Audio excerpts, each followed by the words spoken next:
During 2025, I got to ride 79 coasters, ranging from places like Atlanta to San Antonio to Shanghai, and today I'll be ranking up the coasters I've ridden.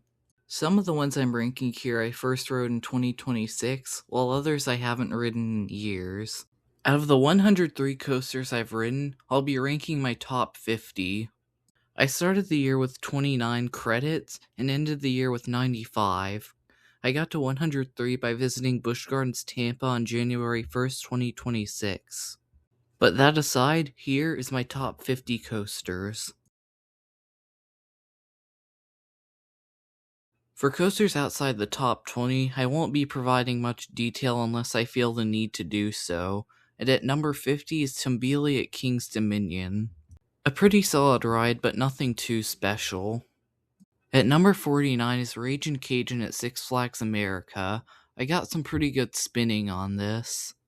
Number 48 is Bad at Kings Island. It's a pretty fun and intense ride, but it's just too short to rank up higher. At number 47, we got Kumba at Busch Gardens Tampa. While I know some of you won't like how low this is, its rattle is just so bad it gave me a headache. I can't rank this any higher despite its forceful and long layout. And at number 46, we got Boomerang at Siam Amazing Park in Thailand. It's a pretty forceful ride and wasn't super rough or janky. And at number 45, we got Superman Ultimate Flight at Six Flags Over Georgia.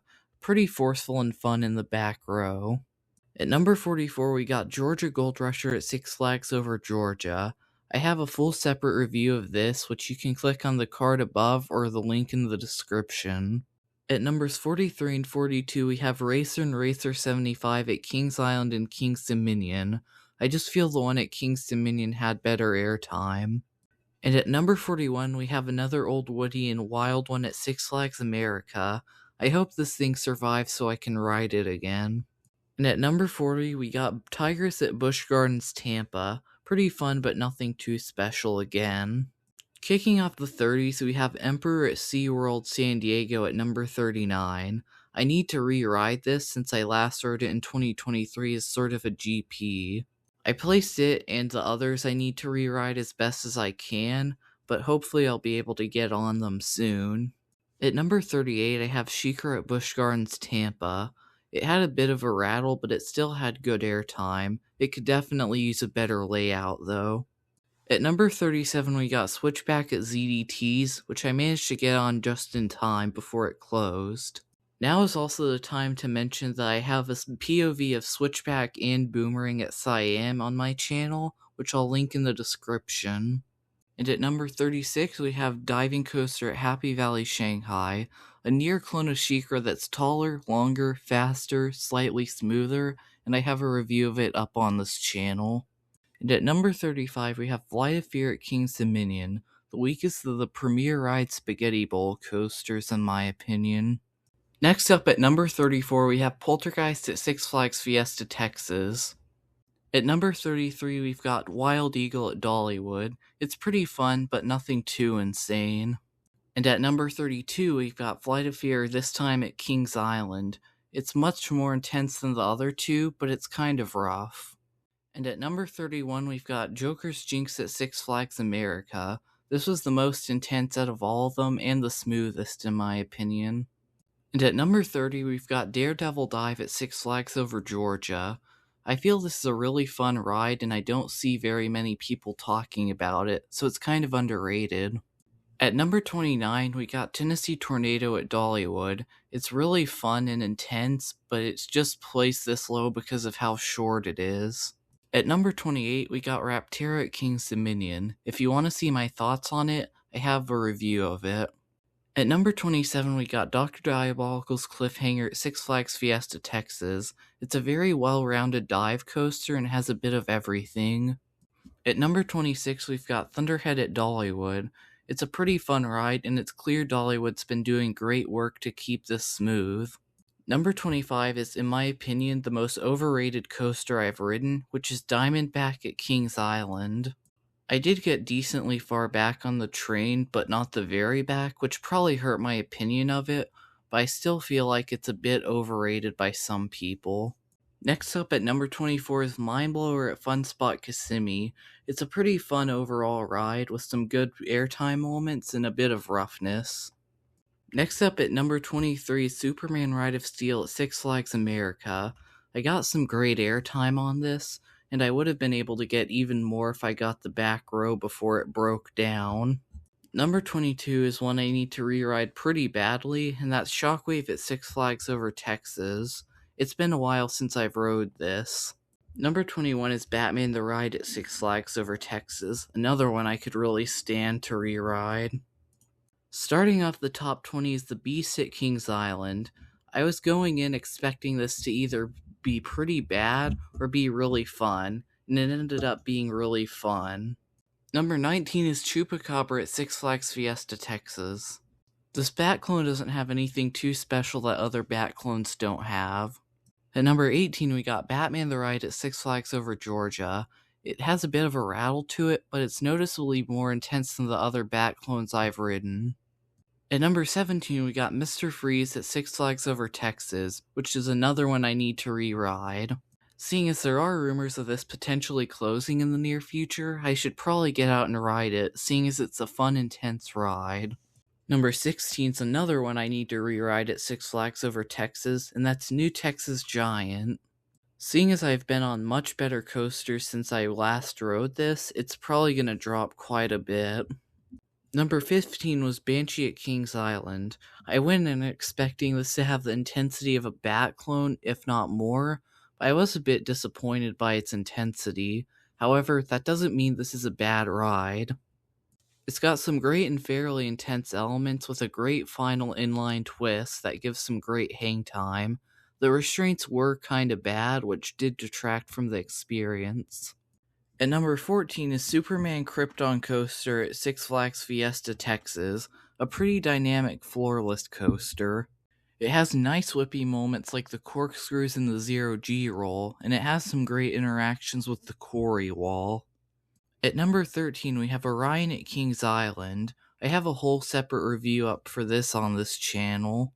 It definitely could have used some more length, but it's still a great ride. And at number 12 is Dominator at King's Dominion.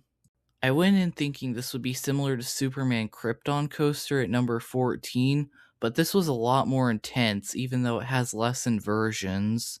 While I sadly didn't get to ride Pantherian or Grizzly, this still makes for a pretty good number 2 in the park with what I rode. And at number 11 is Twisted Cyclone at Six Flags Over Georgia, a short but amazing RMC. From first drop to final brakes, Twisted Cyclone only lets up once in this overbanked turn. While I wish Twisted Cyclone was a little bit longer, I'm sure that would have left the pacing very bad towards the end and leaving a bitter taste in most people's mouths.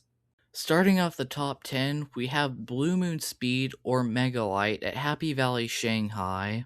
This Intamin Megalite is pretty much neck and neck with Twisted Cyclone, both being short airtime machines. And for some of these Chinese coasters, the naming can be a bit weird because the English name is just the model name, and the Chinese name is the actual name of the ride.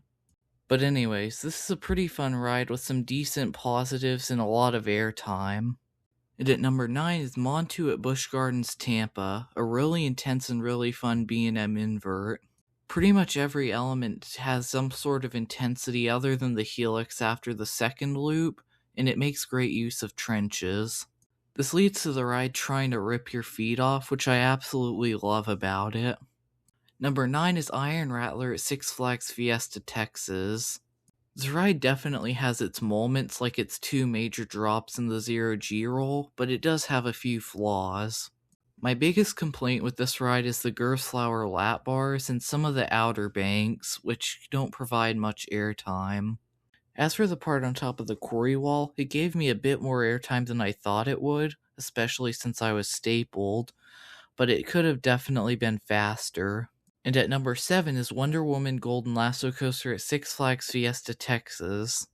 This ride absolutely rips through its course with how nimble it is. Combine that with how short it is, and it makes it feel even shorter. And because of that, it leads to a very intense ride that leaves you wanting more. As much as I want to put this ride higher, it's just too short for me to do so. Coming in at number 6 is Lightning Rod at Dollywood. While I do have a review for this up on my channel, it's pretty outdated, so I wouldn't recommend watching it. While I never got to ride Lightning Rod with the launch, which is unfortunate, it's still a pretty fun ride with some great airtime, especially during the quad down. My two big complaints with the ride are that the first big wave turn doesn't provide much airtime, and the valley afterward has a pretty bad pothole, which really staples you mid-ride. And coming in at number 5 is Goliath at Six Flags Over Georgia, a small but super powerful B&M hyper. It was pretty close between this and Lightning Rod, but I just feel this ride had better airtime and some nice positives on the helix. This ride has pretty much everything you'd want in a ride other than inversions. It has some great floater airtime hills on the way out of the park, some great positives on the downward helix, and then some great ejector on the final run of airtime hills. And the B&M clamshell lap bars help provide some great airtime with how they're designed, and they're very comfortable.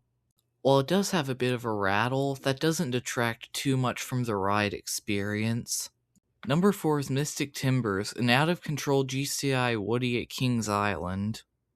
This thing has lots of rapid switchbacks and lots of airtime, complemented by those amazing Millennium Flyer lap bars that help to provide some amazing airtime. This thing rides especially well at night where you can hardly see where you're going. The amazing team at Kings Island has helped to keep this ride glass smooth, and even smoother than many steel coasters I've ridden. Now, this leads us to my top 3, which is all RMCs, and coming in at number 3 is Twisted Timbers at King's Dominion. The small but powerful RMC is loaded with airtime in a few great inversions. While it isn't the most creative layout ever, it still is loaded with powerful ejector airtime and whippy inversions. Seeing what RMC had to work with in the Hurler, they did an incredible job with its layout. Number 2 is Air Force One at Fun Spot Atlanta. If you want my more in-depth thoughts on this ride, I already have a review for it up on my channel, but I'll give you a rundown. The first half before the Outer Bank Hill's pretty good and it's more inversion focused, but I really love the second half since it focuses on airtime. It also has a nice couple whippy inversions and some good positives on the turnaround. The other main notable element's the 0G stall, which offers some good hang time. And now, my number 1 is Iron Gwazi at Busch Gardens Tampa. Iron Gwazi is relentless from start to finish, with many airtime moments, several whippy moments, and a good hang time moment. I'm planning on making an Iron Gwazi review soon, so if you want to hear my more in-depth thoughts, stay tuned. However, that's it for my top 50 coasters. If you enjoyed my ranking, feel free to like, share, and or subscribe. It would help my channel out greatly. Thanks for watching, and goodbye.